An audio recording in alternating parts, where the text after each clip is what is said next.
আসসালামু আলাইকুম রহমতুল্লাহ। আউযু বিল্লাহি মিনাশ শাইতানির রাজিম। বিসমিল্লাহির রহমানির রহিম।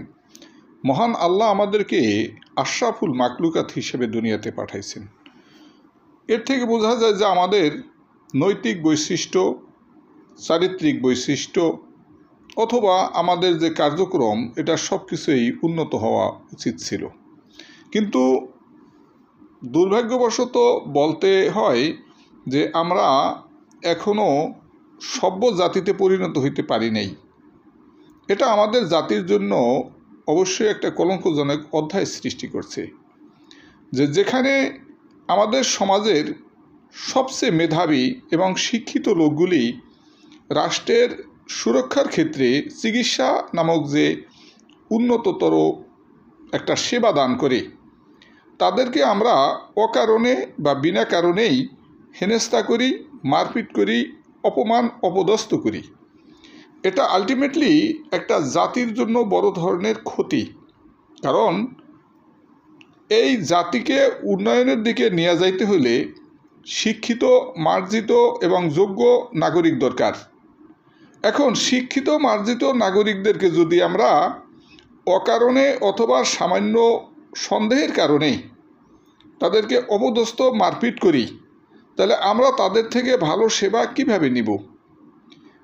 এই দিক বিবেচনায় এ ব্যাপারে সরকারের দৃষ্টি আকর্ষণ করা এটা সবার জন্যই দায়িত্ব। বিগত বছরগুলি এবং বর্তমানে বাংলাদেশের এমবিবিএস ডাক্তারদের উপর বিভিন্ন সময় নির্যাতনমূলক আচরণসহ ডাক্তারদেরকে নির্মমভাবে মারপিট করতে দেখা যায়। অথচ ডাক্তাররা দেশের স্বাস্থ্যসেবার মূল ভিত্তি। তারা সরকারি এবং বেসরকারি হাসপাতাল এবং ক্লিনিকে রোগীদের সেবা দেন। এমবিবিএস পাশের পর তারা উচ্চতর ডিগ্রি নেওয়ার জন্য যেমন এফসিপিএস, এমডি বা এমএস অর্জন করেন। বর্তমানে কর্মক্ষেত্রে নিরাপত্তা ও চিকিৎসক সুরক্ষা আইন বাস্তবায়নের দাবিতে চিকিৎসকরা বিভিন্ন সময় কর্মসূচি পালন করেছেন।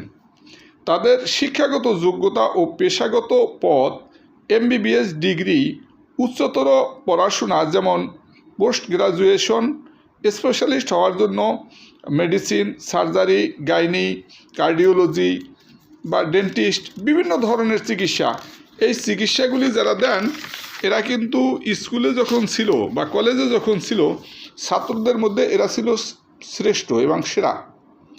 এদের মধ্যে ত্রুটি বিচ্যুতি অবশ্যই থাকতে পারে, কিন্তু সেটার জন্য দেশের প্রচলিত আইন আছে, তদন্ত বিভাগ আছে। যদি তদন্ত সাপেক্ষে তাদের দোষী পাওয়া যায়, তাদেরকে আইনের মাধ্যমে, আদালতের মাধ্যমে সেটা সুরাহা করা যাইতে পারে। কিন্তু তাই বলে যে কোনো জায়গায় যে কোনোভাবে তাদেরকে মারপিট করা হবে, এমনকি জীবন নাশের মতো ব্যবস্থাও নেওয়া হবে, অপদস্থ করা হবে, তাহলে জাতি সামনের দিকে কিভাবে আগাবে? এত কিছুর পরও বর্তমান পরিস্থিতি এবং ওর চ্যালেঞ্জও মোকাবেলার বিষয় যথাযথ পদক্ষেপ নেওয়ার জন্য ডাক্তারদের নিরাপত্তা সংকটের জন্য হাসপাতালে চিকিৎসকদের উপরে হামলা এবং মারধরের ঘটনা ঘটছে। চিকিৎসকরা নিরাপদ এবং কর্মপরিবেশ এবং দোষীদের শাস্তির দাবি জানিয়ে আসছেন। এত সত্ত্বেও তারা প্রতিকূল পরিবেশের মধ্যেও সর্বসাধারণের চিকিৎসা সেবা দিয়ে যাচ্ছেন। চিকিৎসা সেবা ব্যবস্থাকে নিরবিচ্ছিন্ন এবং নিরাপদ রাখার লক্ষ্যে অনতিবিলম্বে ডাক্তারদের উপর হামলা বন্ধ করা উচিত বা বন্ধ করা হোক। রোগীর স্বজনদের ক্ষোভ নয়, বরং প্রয়োজন দায়িত্বশীল আচরণ। জরুরি বিভাগের ডাক্তারদের নিরাপত্তার বিষয়টা অধিকতর গুরুত্ব দেওয়া উচিত। কেন জরুরি বিভাগে যে রোগীগুলি যায়, স্বভাবতই তারা বিভিন্ন ক্রিটিক্যাল সিচুয়েশনের উপরই তো যায়। এদের মানুষের মধ্যে একটা সাধারণ ধারণা কি, যে ভালো একজন মানুষ নিয়ে আসছি, সে মারা গেছে। আরে ভালো মানুষ যদি ভালোই হয়ে থাকে, সুস্থ হয়ে থাকে, তাহলে সে হসপিটালে কেন আসছে? হ্যাঁ, এখানে ডাক্তারদের আমাদের দেশে যে আর একটা সমস্যা আছে, এইটা উপলব্ধি করার মতো মানুষ নাই। মানে তারা আছে নিজের সমস্যা যেটা আছে ওইটাকে সামনে নেওয়া, কিন্তু আমাদের দেশে যত মানুষ আছে সে অনুপাতে ডাক্তার কম আছে। আবার ডাক্তার যদি থাকে, আমাদের চিকিৎসা সেবার জন্য যেসব যন্ত্রপাতি বা সহায়ক সরঞ্জাম দরকার, সেগুলি পর্যাপ্ত নাই। এখন এরকম বিভিন্ন শর্টেজের মধ্যে আমাদেরকে জোড়াতালি দিয়ে চলতে হয়। এখন এই জোড়াতালি দিয়ে চলতে হয়, এইটা যদি ক্ষোভটা ঝাড়া হয় শুধু ডাক্তারদের উপরে, অথচ এই ডাক্তারের কাছে যেই আমরা সেবার জন্য যে ধর্ণা দিই, তা নাহলে আমরা কীভাবেই করবো? আমরা তো আর ডাক্তার না। এখন জায়গা থেকে আমরা সেবা নিব, তাদেরকে যদি আমরা মারপিট করি বা তাদেরকে যদি আমরা বিমর্ষ অবস্থায় রাখি বা অপদস্থ বা লাঞ্ছিত করি, তাদের থেকে আমরা কি সেবা পাবো? ডাক্তারদের ভুলের অভিযোগ তো থাকতেই পারে, তা তদন্ত সাপেক্ষে যদি দোষী প্রমাণিত হয়, তা রাষ্ট্রীয় আইন আছে, আদালতের মাধ্যমে সেটার সমাধান করা যাইতে পারে। এতে মারপিটের তো কিছু নাই। এখানে আরেকটা জিনিস হলো যে হসপিটালগুলিতে সিসিটিভি বসানো, নিরাপত্তা ব্যবস্থা জোরদার করা, এটা দরকার। এরপরে হসপিটালে যে দায়িত্বরত ডাক্তার এবং যে স্টাফ যারা থাকে তাদেরকেও উপযুক্ত প্রশিক্ষণ দেওয়া দরকার, যাতে করে এই ধরনের ঘটনা থেকে তারা নিজেদেরকে উপযুক্তভাবে প্রতিরোধমূলক ব্যবস্থা সহ, মানে যাতে সমস্যাই না হয় সেইটার ব্যবস্থা করতে পারি। এখানে দ্রুত আইনগত ব্যবস্থা যদি না নেওয়া হয় এবং ডাক্তারদের প্রতি এইভাবে কন্টিনিউ একটার পর একটা আঘাত আসতে থাকে, তো সেক্ষেত্রে আমাদের দেশে যে সমস্যা দেখা দিবে, এমনিতেই এই দেশে উপযুক্ত শিক্ষিত মানুষ, যোগ্য মানুষ থাকতে চায় না, তারা অন্য দেশে পাড়ি জমায়। কারণ যখন মানুষ শিক্ষা গ্রহণ করে তখন তারা তাদের সম্মানটাও বজায় রাখতে চায়। ইনকাম হলো একটা জিনিস, এর সাথে সম্মান একটা বড় জিনিস জড়িত। যখন মানুষ নিরাপত্তাহীনতায় থাকে অথবা সম্মানের একটা সমস্যা থাকে, তখন মানুষ ওই জায়গায় থাকতে চায় না। আর বিশেষভাবে যারা শিক্ষিত হবে, উচ্চ শিক্ষিত হোক অথবা অভিজ্ঞ হোক, তারা স্বাভাবিকভাবে এইরকম অড সিচুয়েশনের মধ্যে তারা জীবনযাপন করতে চায় না। তো যদি অড সিচুয়েশনের মধ্যে জীবনযাপন করতে না চায়, ভালো মানুষ বা যোগ্য মানুষ যদি দেশে না থাকে, তাহলে অযোগ্যদের নিয়ে আমরা দেশের মধ্যে কি করব?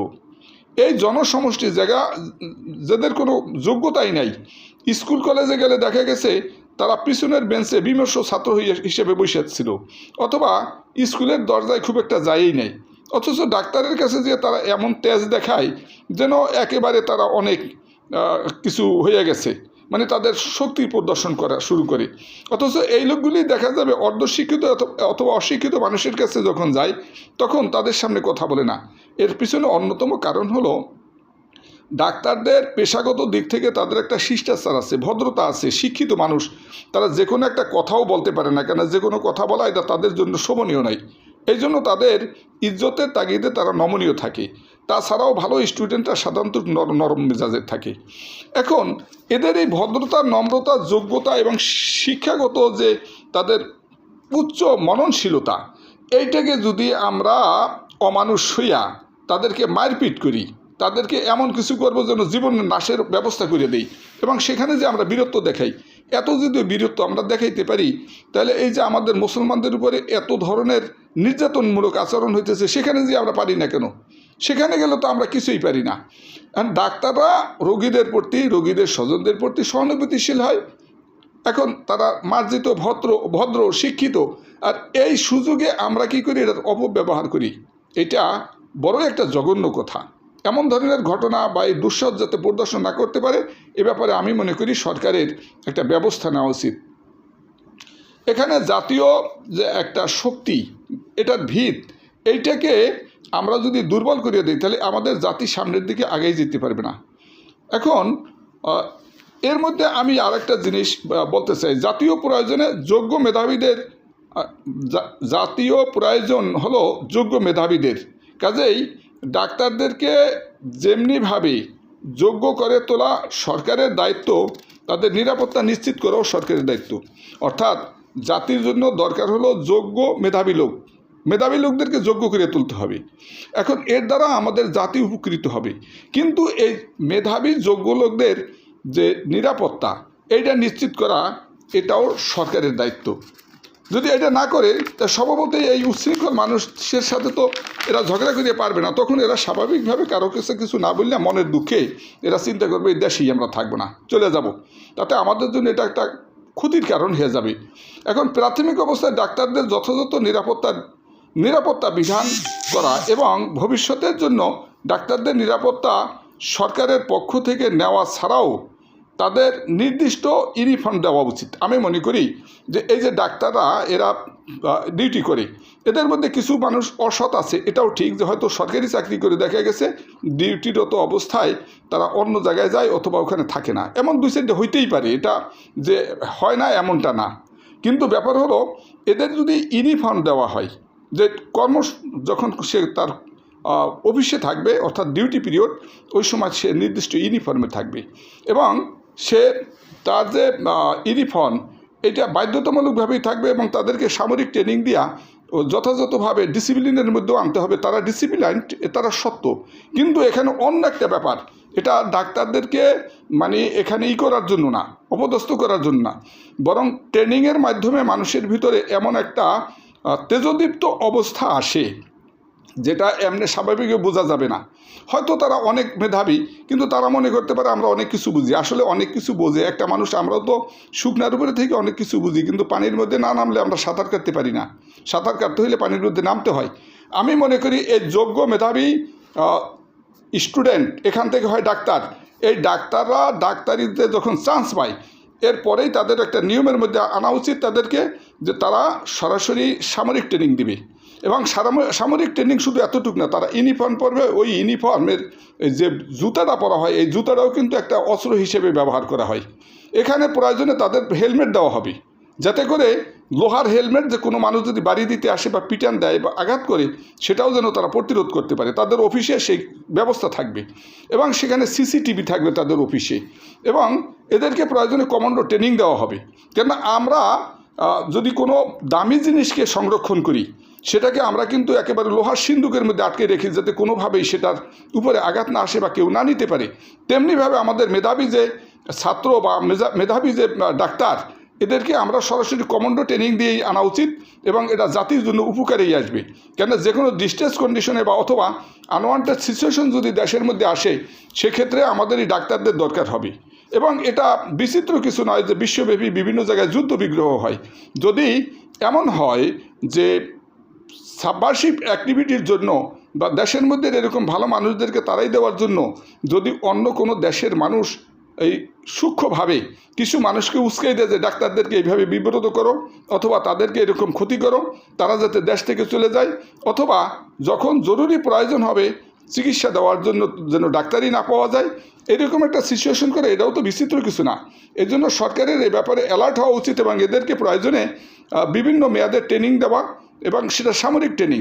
সেক্ষেত্রে তারা অস্ত্র চালানো শিখবে, সেক্ষেত্রে তারা নিজেদের আত্মরক্ষামূলক যে ব্যবস্থা সেটা শিখবে এবং তাদেরকে কমান্ডো ট্রেনিং দেওয়া পূর্ণ মাত্রায় সুদক্ষ করে তোলা হবে এবং তাদের যে কনফিডেন্স লেভেল নিজেদের আত্মরক্ষার ক্ষেত্রে সেটা, এবং সাথে সাথে যেহেতু তারা ডিসিপ্লিনের উপরে সামরিক ট্রেনিংয়ের তো প্রথম যে পর্ব থাকে সেটা হলো ডিসিপ্লিন থাকার কারণে তারা যে কোনো অকারেন্স করবে না, কিন্তু আত্মরক্ষার জন্য যে করণীয় এবং বর্জনীয় যেটা সেটা করার মতো তাদের মানসিকতা তৈরি হবে। এখন ইউনিফর্ম কেন? ইউনিফর্ম বলে একটা লোক যখন স্পোর্টস ড্রেস পরে তখন তার ভিতরে এমন একটা চাঞ্চল্যকর অবস্থায় সে যেন দৌড়াবে অথবা করবে, মানে পুশ আপ দিবে অথবা দেখা যাইতেছে যে হাঁটবে অথবা অন্য কোনো এক্সারসাইজ করবে, তখন তার সেন্টিমেন্ট একরকম থাকে। এই লোকটাই যখন মসজিদে যায় তখন তার মধ্যে কমনীয় নমনীয় ভদ্র একটা মানসিকতা আসে এবং তার ভিতরে মায়াবী একটা অবস্থা আসে, এটা হলো তার পরিবেশের কারণে।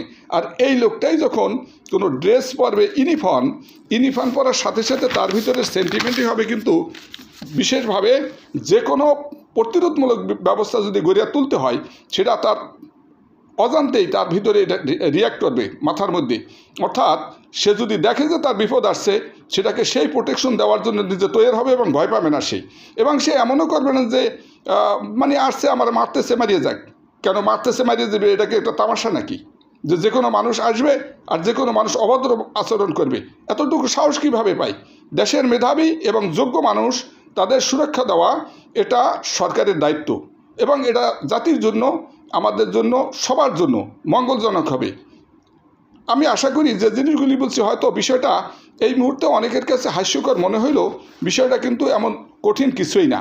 কেননা যখন এখানে public sentiment can not be measured, public আমাদের দেশের যে পাবলিক এরা বেশিরভাগই কিন্তু ইংরেজদের দ্বারা দলিত মথিত ছিল এবং তারা সবসময়ের জন্য নিষ্পেষিত ছিল। এর পরবর্তীতে আমরা এই যে বিগত 71 বা 72 সালের পর থেকে আমাদের ভিতরে উন্নয়নমূলক কিছুই হয় নাই, কেন আমাদের ভিতরে আমরা একটা এমন একটা নীতির মধ্যে আমরা ছিলাম, আমাদের দেশে যেটা স্বাভাবিকভাবে বলতে বাধ্য হইতেছি আমি, যে পাকিস্তান ইন্ডিয়া তারা 98-এ আণবিক চালাইলো, আণবিকের উপরে প্র্যাকটিস চালাইলো, অথচ আমাদের দেশে উপযুক্ত কোনো কিছুই করতে পারে নাই, তারা সৃষ্টি করতে পারে না বা বানাইতে পারে নাই। অথচ আমাদের দেশের স্টুডেন্টরা কিন্তু কোনো অবস্থায় মেধার দিক থেকে কম নয়, কিন্তু এই মেধা এই দেশে বসে কেন তারা দেখাইতে পারলো না? একটা ছিল যে সরকারের পক্ষ থেকে তাদের পৃষ্ঠপোষকতা ছিল না, আর সাথে সাথে এই ছাত্রগুলি তারা বিদেশে যে ভালো কিছু দেখাইছে, কিন্তু আমাদের দেশে তারা কিছু দেখাইতে সক্ষম হয়নি। এটা হলো সরকারের পক্ষ থেকে তাদের প্রতি এরকম নজর দেওয়া হয় নাই। আমি মনে করি আমাদের জাতীয় স্বার্থে এখন এই প্রত্যেকটা সেক্টরে এই বিষয়টা যত্নবান হওয়া উচিত। এমনকি আমাদের যে ভার্সিটি আছে, কলেজ আছে, স্কুল আছে, এদেরকে যদিও আমাদের কিছু কিছু জায়গায় এখন প্যারেড পিটি বা বিভিন্ন জিনিস করানো হয় এবং সামরিক ট্রেনিং দেওয়া হয় না, কিন্তু ডিসিপ্লিনের অনেকগুলি অধ্যায় শিক্ষা দেওয়া হয়। আমি মনে করি এটা বাধ্যতামূলকভাবে এখন থেকে হাই স্কুল লেভেল থেকেই সামরিক ট্রেনিংয়ের ইনিশিয়াল যে বিষয়গুলি এইগুলি শিক্ষা দেওয়া উচিত, এবং কলেজ লেভেলে পূর্ণ মাত্রায় আমাদের জাতিকে সামরিক প্রশিক্ষণ দেওয়া এটা এখন সময়ের দাবি। আশা করি আমার এই কথাগুলি আপনারা বিরূপভাবে নেবেন না। আমরা ডিফেন্সিভভাবে চলার জন্য, জাতীয় স্বার্থ রক্ষার জন্য যাবতীয় কর্ম করার জন্য তৈরি থাকব, এইটাই আমাদের সবার প্রত্যাশা। আর কতদিন আমরা মাইর খাবো? ডাক্তারদের ইউনিফর্ম থাকবে এবং প্রতিরক্ষামূলক এবং তেজদীপ্ত অবস্থায় তারা থাকবে, আর কতকাল তারা অযোগ্যদের হাতে মাইর খাবে? অথবা আমাদের দেশেই কতদিন এই বিভিন্ন ধরনের খারাপ মানুষের তোষামত করে আসবে? এই তোষামত করা তো ভালো মানুষের কাজ না, এবং তোষামত করে তো ওই সমস্ত লোকেই যাগো নিজস্ব কোনো স্বকীয়তা নাই, যাগো কোনো মান মর্যাদা বলতে কিছু নাই, তারা হলো অন্য মানুষকে তোষামত করে। আমরা প্রত্যেকে নিজ নিজ অবস্থানে সম্মানের সাথে জীবনযাপন করব, এইটাই আমার প্রত্যাশা।